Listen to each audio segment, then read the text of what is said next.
Hello and welcome to part 2 of lesson 1 in unit 7 exponential functions in our grade 11 University College math class. This lesson is about exponential growth. We've already imagined what a party would look like if two infectious people showed up and basically infected kind of every person that they touched at a rate of 2 people per hour, how that would look. We worked our way backwards from there to develop this exponential formula, I guess, that models the state of this party, and it came out to n equals 2 times 3 to the exponent t, where n is the number of infected people at the party, and t is the time measured in hours. So we're going to now just look at a little more, what I would call like a general version of this exponential function, which I have here. So you might want to hit pause, copy this down. This is one that we're going to be building on pretty much for the entire unit. There'll be some small modifications, especially when we get to exponential decay. But for now, this is going to be the one, certainly the bones of this are going to be the same. So hit pause, copy it down, and come on back and we'll talk through it. Okay, so this is a really nice general formula of an exponential function. The y value is the new or resultant amount, so the output. In the case we just did, the new number of infected people at a party. The a value is the initial or starting value. In our example above, that was how many people were originally infected, 2. The b value is the rate of growth, and that's going to be how is it changing as it goes from hour to hour. In this case, the value is 3, which would be tripling. Could have been like 2 or doubling or 4 quadrupling, something like that.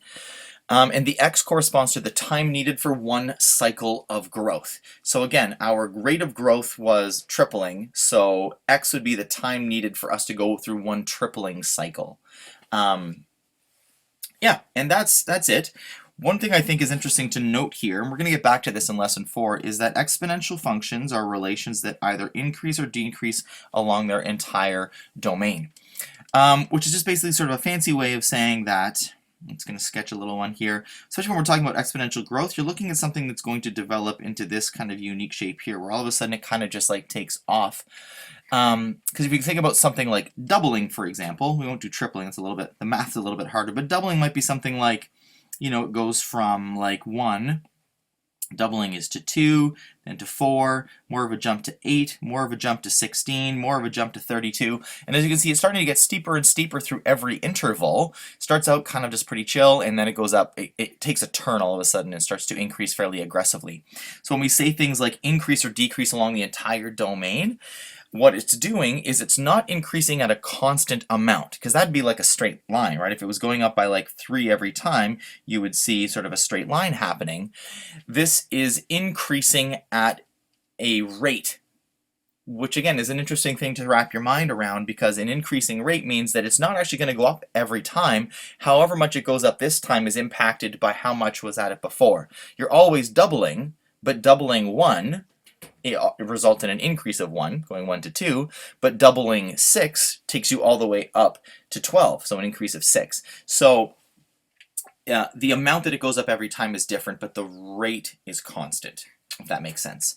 Now this little activity here, we normally do this in class and we get together in groups and kind of work through it. We're not going to go and do this today. So you just leap right over this and we're going to head down into our second example, which is talking about Moore's Law. So this is a technological time when we can use exponential functions and exponential growth specifically.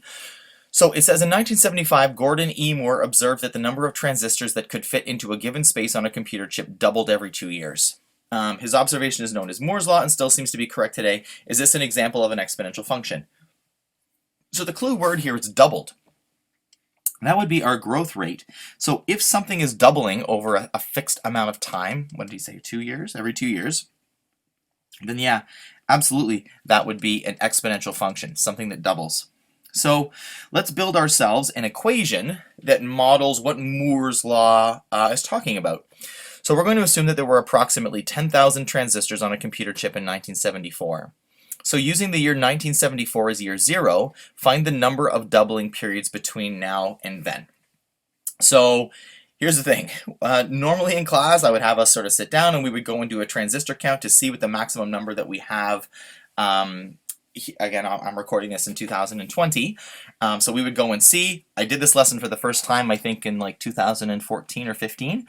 So what I'd like you to do before we get to this using year 1974 as year 0 and then finding the number of doubling periods between now and then, let's actually go to the attachment that I have. So if we scroll down to the bottom here, this is a microprocessor that I sourced, or my microprocessor article sourced from Wikipedia.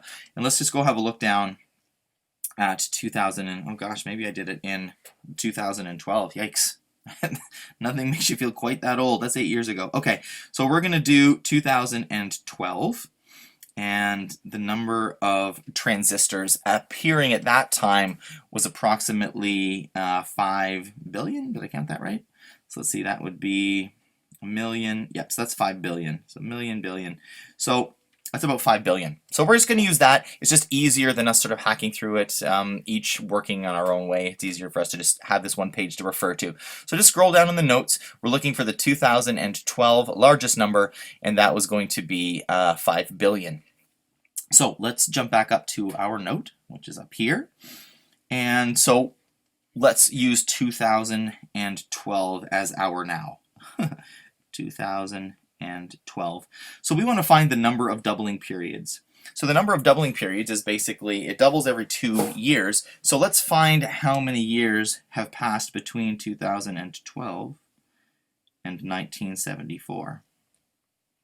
So we'll just do that math, just drop that into your calculator, 2012 minus 1974. Now that's going to give us 38 years. That's 38 years. And we're going to divide that in half because it's actually every 2 years that the number of transistors is going to double. So we are going to have 19 right here. So according to Moore's law, how many transistors should a computer chip have today? So we're going to do a calculation. You're going to need a calculator for this. I'm going to just write out the bare bones equation that we had worked on before. Y equals A times B to the exponent T. Okay, so we know that Y is going to be the number of transistors. A was the amount of transistors that we started with in 1974 when we started doing our calculations, and that was going to be 10,000. And we're going to multiply that by B. Now, Moore's law says that the number of computer chips doubles every 2 years, so we're going to use 2 as our B value. And how many of those 2-year chunks were there between 1974 and 2012? There were 19 of them. So this is what we're going to want to bang through our calculator. I'm going to grab my calculator right now. You should do the same. So I'm going to type in 10,000. Whoops, that's 100,000. 10,000 times 2 to the exponent. So again, everybody's calculator is going to be a little bit different here. Hopefully you know where that button is. Might be y to the exponent x, might be x to the exponent y, might be a little hat, who knows, to the exponent 19, and that's going to give us 5,242, 880, and 3 more zeros. So that's the number of transistors that we should have in 2012. Now I'm not going to write that in that little spot up there, but that's our answer. Number of transistors. Okay, so there's our number of transistors. As we know, we did a little online search, and again, it's a little bit artificial, but we're going to let it slide. So we know that it should be 5 billion according to what is actually on there, or what was actually the recorded value for 2012. So I guess the question then becomes, was Moore's calculation close?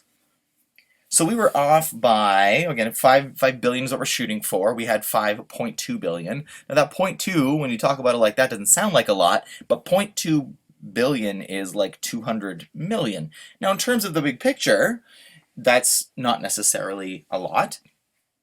And I think it should also be said that Moore's law was developed basically in 1975, so that's like 45 years ago. So obviously a little bit less for till 2012, but that's still an incredibly long period of time for an observation like this to be made relevant. So let's just say, was Moore close? We'll just say yes, relatively. Obviously there's lots of different ways we could look at this, and we might be having a discussion if we were all together in the same room talking about it, but relatively speaking, to get within just almost like a decimal place, really, of a final answer in the billions after 45 years, or I guess a little bit less than that, is fairly impressive. So, by way of explanation as to why this might not, and without sort of revealing too much, what my students and I have noticed since 2012 up to now, especially around 2019, 2020, is that it's starting to deviate now. And Moore in 2005 made a prediction as to why we might start to see Moore's law falter, and it says, and I'm just reading from this little paragraph here, it says, it can't continue forever. The nature of exponentials is that you push them out and eventually disaster happens. He also noted that transistors would eventually reach the limit of miniaturization at atomic levels. So that was what he was saying, is that basically eventually you're going to reach a place where things are so small you can't legitimately make them smaller. We've hit a barrier. We can't break atoms without large explosions happening. So in terms of having them be stable in a computer, like, it's not really something that is sustainable past that point.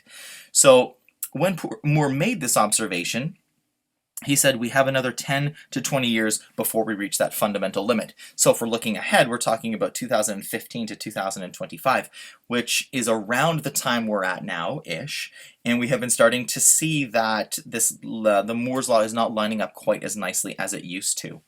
So again, I'm going to stop this lesson here, and then we're just going to finish up this lesson doing just a few more sort of calculations, and then you'll be on your way to tackle the homework. So hang tight for part 3.